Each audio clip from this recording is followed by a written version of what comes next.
Yo, what's up guys? Welcome back to the channel, and today I'm going to show you how to earn interest on your simple saving goal in 2025. It's going to be a quick video. We're not going to waste too much time on this one at all.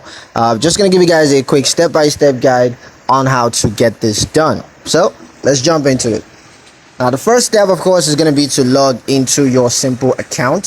So go ahead and log into your simple account using your email address and your password. Next, once you're logged into your account, you want to click on the savings button that's in the top navigation bar.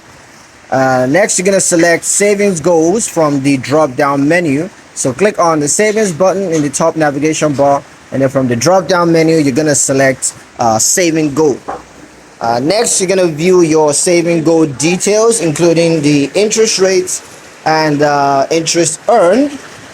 And from there you're going to be able to confirm the interest details by simply reviewing the information. That's pretty much it on how to earn interest on your simple savings goals in 2025. Hope you guys liked the video. Hope you found the information useful enough. If you did, like the video, comment down below, let me know what you thought. Share the video with your friends and subscribe to the channel if you haven't done so already, and I'll see you guys in the next one.